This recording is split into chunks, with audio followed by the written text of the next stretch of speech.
Hello everybody. Today, I would just like to make a bit of a different video to show you the big thing that I've been working on for the last 6-ish weeks. The big thing is the Wavetable synthesizer that's now available in Wavetable. It looks like this, and it can make quite a few really interesting sounds. And today I'm just going to show you a little bit of the synthesis process using the new Wavetable synthesizer, show off some of the cool sounds it can make, and kind of how it works. So let's just jump right into it with a quick overview of the pieces that are at play inside the Wavetable synthesizer. So we've got 3 oscillators here. We've got 2 Wavetable oscillators, A and B, and we've got a sub-oscillator, which is not quite as fancy as these ones, but still provides a very useful function of just creating some low-frequency stuff, which can be critical for certain patches. The wavetables, the way they work is you choose a wavetable to start with, and this is effectively just like a list of different waveforms. And then when we drag this little slider here underneath the wavetable selector, it's going to smoothly blend between different waveforms in the table. So you can see that happening here. If I disable oscillator B and then play a few notes while dragging this, you can hear what this sounds like. And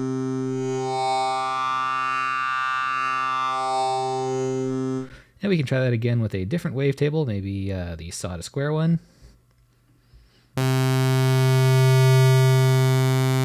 So as you can tell, we pretty quickly get some really interesting like sonic characteristics out of these things. It gets really fun when we start to capture signals from real world instruments and play with those. Here's one from a kick drum. This is obviously going to sound a little better if you're actually like scanning through it at the same rate that it would be with the drum that was sampled. And that is in fact happening on the drum instrument, which is currently in development. I'll show you a quick preview of what this thing can sound like. And this works by using the same wavetable tech under the hood that is happening in the Wavetable synth. So it's very effective at like copying the character of an instrument. Anyway, let's get into some synthesis here. So I'm going to fire up this basic saw to square thing. I will be upfront about this and say I don't actually have a plan for what we're going to do here. We're just going to play around and make some interesting sounds and touch a bunch of the features of the Wavetable synth. So starting off, without even getting into like the wavetable part of this, we can take this simple sawtooth sound and make it sound a lot more interesting just by cranking up the unison. So if we turn unison up to like 5 and turn up the detune a little bit here, we get a much bigger sounding synth just from a sawtooth and some unison. And what unison does, if you're not familiar with the concept, is it creates 5 copies of whatever waveform we're generating here and detunes each one of them a little bit. And then pans them side to side. So we can turn down the panning all the way to 0 and have everything lined up right in the middle, or turn the width all the way up to 5, and it will sort of evenly distribute the 5 copies from 100% left to 100% right. So the more we turn up detune, the more the separate voices are going to drift from the center frequency, so you can hear what that sounds like here.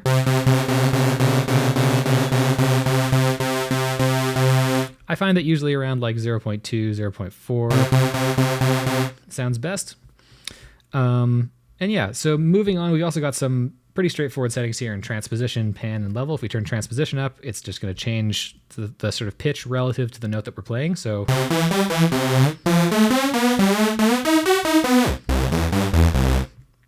and of course we have the same thing for oscillator B as well. So we could create interesting like, sort of dyads here by turning this up to 7 semitones or a perfect fifth.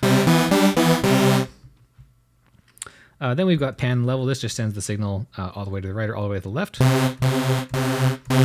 And then lets us, ooh, actually it's interesting. Well, we just found a bug, ladies and gentlemen. This is one of the fun things about demoing software is learning that parts of it don't work. Interesting. That should be definitely turning this oscillator down, but it doesn't appear to be doing that. Cool, something for me to fix after this video. Anyway, getting into this section up here, there's one more cool thing we can do to play with waveforms aside from just scanning through the wavetable, as we're doing with this slider. This one is the warp slider, and right now warp is set to off, so we're not going to be doing anything to the shape of the waveform. But if we set it to bend, then you can tell right away that this is going to do something interesting to the sound that comes out.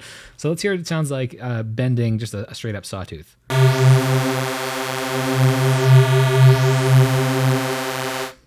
So very interesting stuff can come about when we start bending more complicated shapes. So if we go back to, well, the yaw wavetable, move this somewhere into the middle where it's a very rich waveform, and then play with bend.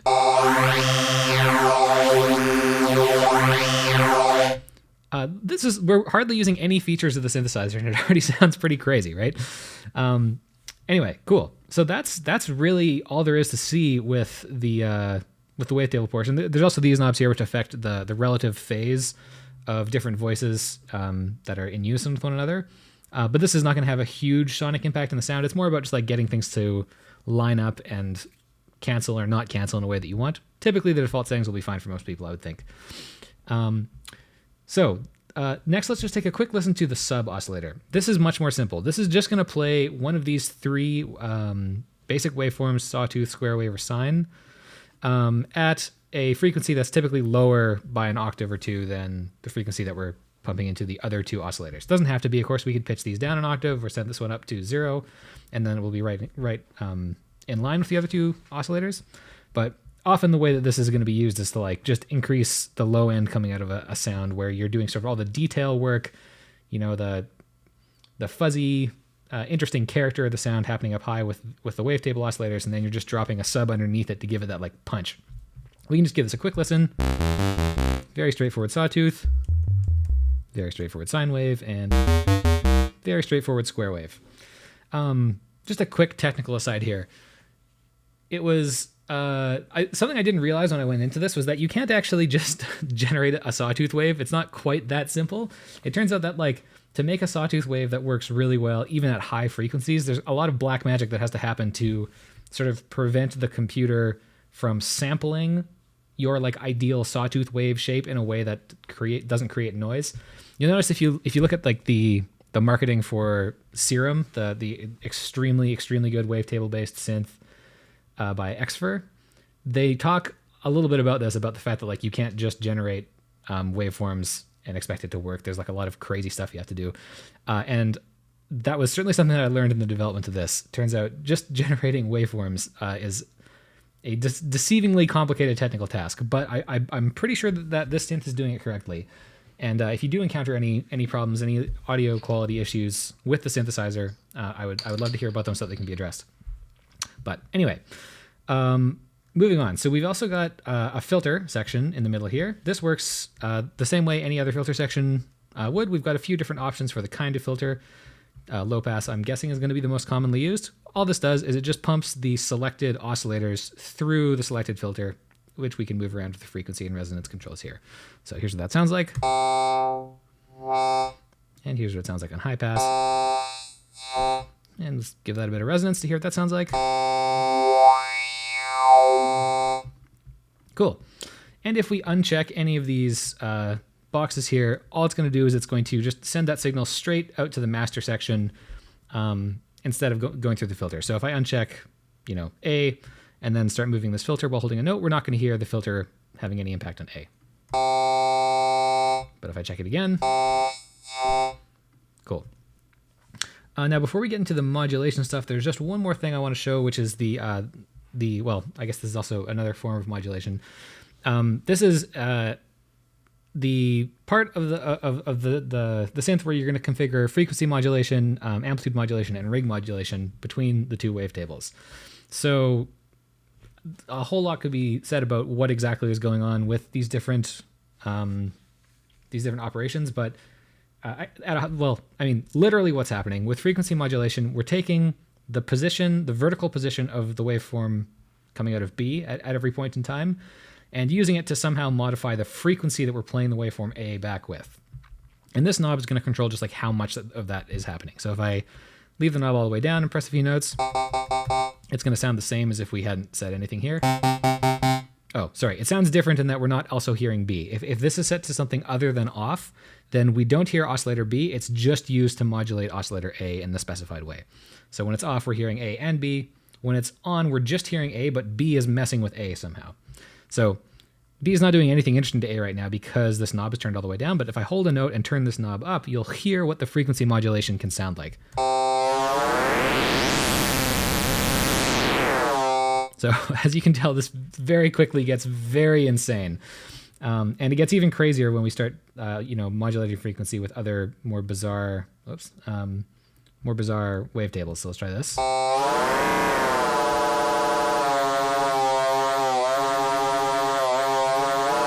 And This all also happens after any warping and stuff has been applied, so we can, you know, bend or sync, which is the other warp mode. This waveform before using it to frequency modulate the other one.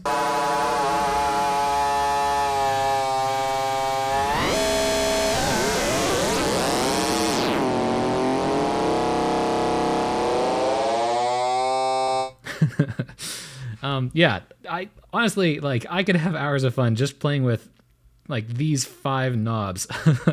But anyway, moving on. So that's frequency modulation. We're kind of rapidly changing the frequency of this oscillator, which causes it to spit out a very different waveform than if there was no modulation happening. If we move on to another modulation type, amplitude modulation, what this kind of does is it's going to, it is similar to multiplying the two together, except that this one is shifted up so that it's always, it's basically never multiplying by a negative number. So here it would be multiplying by about half, a little bit less than half, pretty close to 1, and then back to multiplying by half at the end here. So if I turn this up, you'll hear what that sounds like. This is a much less adventurous way of modulating things, but you can get some cool effects by playing around with weird waveform types. And like if the waveforms are very different or at a different pitch, then it starts to sound very interesting.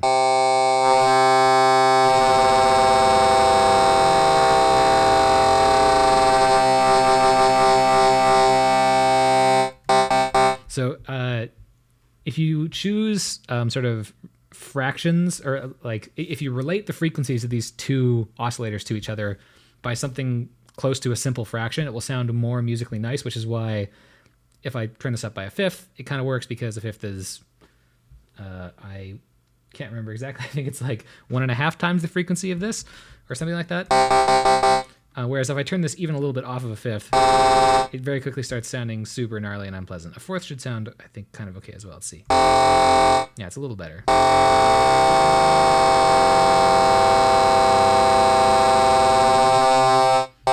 Cool. So then the last option is ring modulation, and ring modulation is very similar to amplitude modulation, with the one critical difference that in the ring modulation, we're not going from multiplying by 0 at the bottom to multiplying by 1 at the top.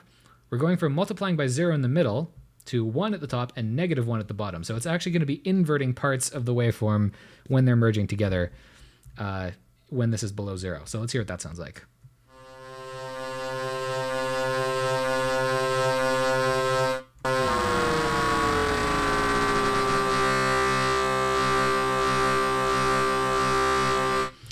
Cool. So yeah, that's ring modulation. Also, you'll notice that when the ring modulation amount is set to 0, we don't hear anything. And the reason for that is that this is effectively a volume knob on this waveform. So when this is turned down to 0, it's like we're just getting a line straight down the middle. And then we're multiplying this waveform just by 0 at all times. So that's why it doesn't sound like anything and why you have to turn this up to hear something. Okay, cool. So I think that's all of the really sort of interesting synthesis stuff that's happening. And the rest of this is will probably be pretty straightforward to anyone who's familiar with like, you know, conventional synth setup. But I'll walk you through it just in case, because some of this is probably a little bit different just in the way that Wavetable works with parameter modulation. What we have here is 3 LFOs and 4 envelope generators. And what these things are, like, they are modulation sources. And you can tell they're modulation sources because they have this little yellow ring next to them. So if I click on this yellow ring and drag it to one of the other knobs, I can cause this LFO to effectively turn that knob for us. So let's take an example of a knob that would be fun to turn. Maybe I'm going to disable this guy. And this one's pretty fun. So I'm just going to do this manually right now. I'm going to hold a note and move the wavetable position back and forth. So that sounds pretty cool, but I can't obviously sit here and hold my finger on this knob and turn it back and forth for the entire song if I'm using this to create music. So what I'm going to do instead is map this LFO to move it back and forth for us. And I do that just by clicking on this yellow circle and dragging it to the parameter that I want it to modulate.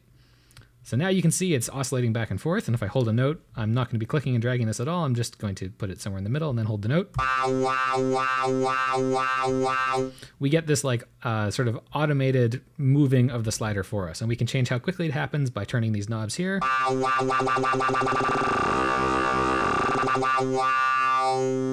The phase control changes kind of like, I guess, just like the alignment of this. So if we set this to 1 beat, so then I'm going to start a metronome and just press the key right on beat, we can hear how this oscillates.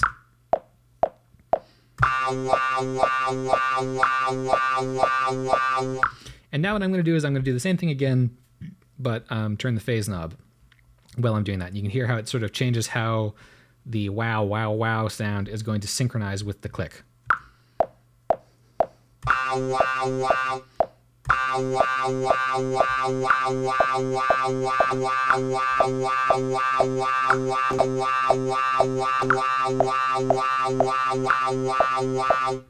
And then finally, there's a level control, which we can use just to sort of scale up and down the gain of this LFO before it touches this knob. So if I turn it all the way down, then it's not going to be moving this knob at all. If I turn it all the way up, it's going to be moving it twice as far. So it's going to actually max out and min out halfway along the shape of the waveform.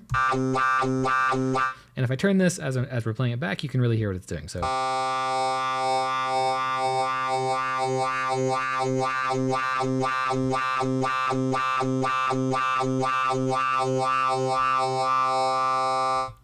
Cool. So we've got 3 different LFOs. You can click on them to switch over to show their settings. Each one can be set to a different waveform. So here's what a square wave would sound like. Just instantly snapping between the 2 settings. We've also got a sawtooth. And we can switch this over to free mode, which will have it no longer sync to the beat, but instead play at a certain frequency. So this is now a number in hertz. So if I turn it to the right or turn it like clockwise, it's going to be going faster.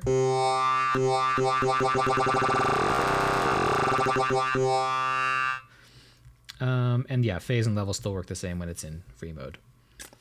Cool. So yeah, that's LFOs. Now that I've got this parameter modulated, if I want to modulate it by something else, not in addition to the LFO, but instead of the LFO, what I can do is I can right click on it and everything that's modulating it will show up here in this list. And I can turn this knob here to change how much it's modulating it. So if I set this to -1, now the sawtooth that's modulating it's going in the opposite direction. So you can use this to like invert the effect of a modulator on a parameter that is modulating. I can click unmap and it will stop the modulation and this thing just goes back to being locked in. And now we can play around with some other modulation sources. So let's look at the envelopes next. So these envelopes are, it's another sort of fairly conventional construction from synthesizer technology. Not something, there's nothing really fundamentally new about the way this works. We've got an attack time, which is the time after you press the key that it takes to reach maximum value, so like 100%. Then there's the decay phase, where it's going to drop from that 100% value down to a lower value. And we set whatever that lower value is with sustain, and it's going to stay at the sustain level until we release the key. Then it decays back down to 0, and we set how long it takes by turning this release knob. So if I set these all to like 300 milliseconds, set the sustain to 50%, and release to about 300 milliseconds, and play a note while this is modulating, I don't know, I guess we'll just make it modulate the same thing, you'll hear what this sounds like. So this is going to attack up to 100%, decay down to 50%, which is what we've set here. And then when I release the note, it'll decay down to 0% over this amount of time. So here's what that sounds like. Cool. Now it should be noted that envelope 1 always controls volume. So you don't have to map it anywhere for this to work. This is going to sort of multiply the effects of the level knob, which is, as we noticed earlier, not working currently.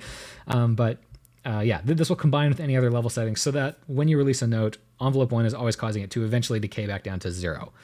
If it wasn't for an envelope like this always being configured, it would be far too easy to put the oscillator or the synth into a state where it was just permanently emitting sound, and I don't want that to happen by accident. Anyway, we can do some cool stuff here. Like we can use envelopes to manipulate parameters, as I showed here. We can, invert them and have this go the other way by setting the default value all the way up to the max and setting the envelope to have a negative impact on it rather than a positive, and that will sound like this. Versus what we had before, which was going the opposite direction. Cool.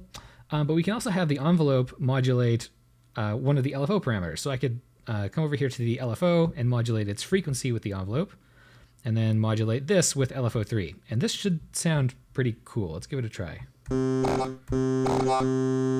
Okay, that was not exactly what I was expecting. Did I set that to the wrong one?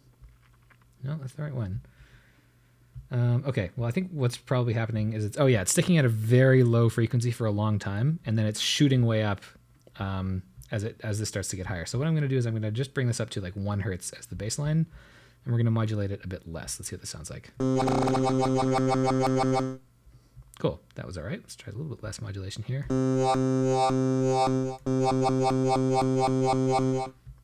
right, don't quite have that dialed in. I'm going to bring the sustain down so it kind of speeds up and then slows down back to this whatever setting we're choosing here. This might sound a bit better on a sine wave too. Oh, also one thing that's confounding this a bit is it's oscillating around 0, which means it's going to constantly be bumping into the left side of the range here. So I'm going to set this to the middle of its range so that it can oscillate over the full range. Here we go.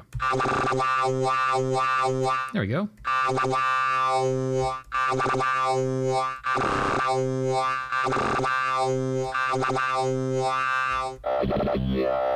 Cool.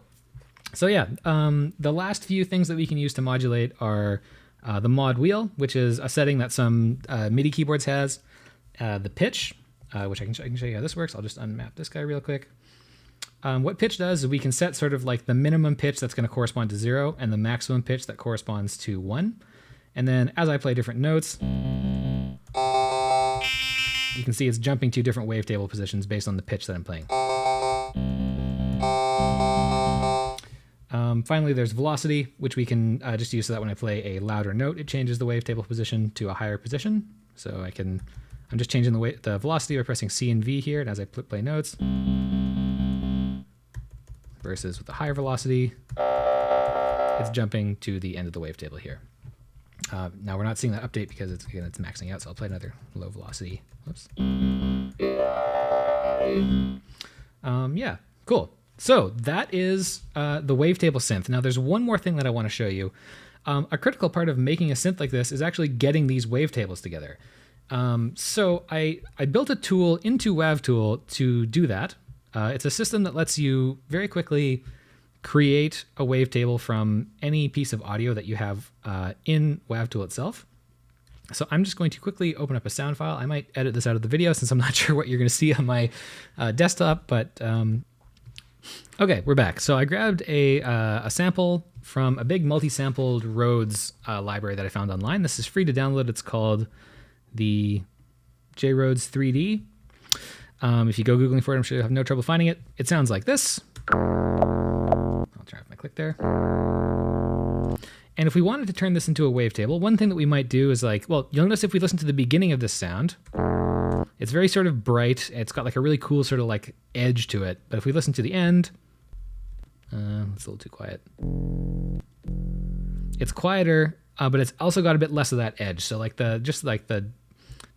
you can see if we zoom in a little bit, also that the waveform has changed quite a bit. Like we've got this like, it goes down, it kind of comes halfway up and then the rest of the way up and then it goes down again. Whereas at the beginning, it's got two like very clearly defined sort of peaks with every oscillation. So there is something changing in the shape of this waveform. So what I'm going to do now is I'm going to automatically turn this into a new wavetable for the Wavetable synthesizer. And the way we do that is I'm just going to cut out, after the end of where we want to capture from. So let's see how this sounds. Okay, that's probably a good enough difference. Got a lot of bite there. And we got a bit of a more mellow sound there. I'm going to swap out this panel for a Wavetable Designer. And now if I select, I'm just going to quickly play a note on our wavetable so we remember what this sounds like. What I'm going to do now is I'm going to set this to, I'm going to come to the wavetable thing, and because we have a Wavetable Designer open now, I can click on Edit, and that's going to populate the Wavetable Designer with settings for creating a new wavetable or editing the one that's currently loaded up into the synth. So now I can select the audio file that we have here, and I'm going to play on the keyboard the note that this audio file is playing. So according to this, it's an F1. So I'm playing F1 on my keyboard here. And you can see this, the text of this button has updated to say auto extract to F1. That means that when I click this button, it's going to look at the frequency of F1 and automatically jump through and slice this up into a bunch of individual waves based on that frequency. So let's press the button and see what happens. Cool. So you can see this thing has captured a bunch of individual cycles from the recording. There are some discontinuities in here that don't seem super great, so that might not sound ideal. We might have to tweak this a little bit, but just to test this out, I can now play a note. You can see we've got a new shape loaded up here. I'm going to play some notes and then move the wavetable control and see what this sounds like. Cool. So you can hopefully hear this. It's got that sort of edge at the start. And as I move the wavetable control through it, it starts to mellow out sort of in the same way. So now what I could do is I could map this to envelope 2. and we want it to scan through from front to back. So I'm going to set this up to decay down to 0, but I'm going to map it in the negative direction. So just like another way to think about this is that the resting position of this wavetable is now at the end of the wavetable that we just extracted. So at like the quiet part of the sound. And this envelope is going to have it jump to the start and then decay back down towards the end. Okay, hopefully that makes sense. If you have questions about this kind of thing and want me to do a bit more of a deep dive, let me know down in the comments. But let's hear what this sounds like now with a, I don't know, 400 millisecond decay. Okay, cool. So it sounds kind of good, but there's some like weird warpy stuff happening. It doesn't quite sound like the sound that we sampled here. So there are a couple of reasons that might be happening. I think the big one is like you can tell that there's some weird phase jumps just in the way this was captured. So what I'm going to do is I'm going to increase the detail that we're capturing with and then reduce the number of waves that we capture. So this will hopefully give it just more of a chance to find phase. Sometimes increasing this can help more too. I'm just going to try a few different values for these knobs and see what happens. I'm going to press out F again. Okay, that looks a lot better. These look much more in phase with one another. Let's see what this sounds like.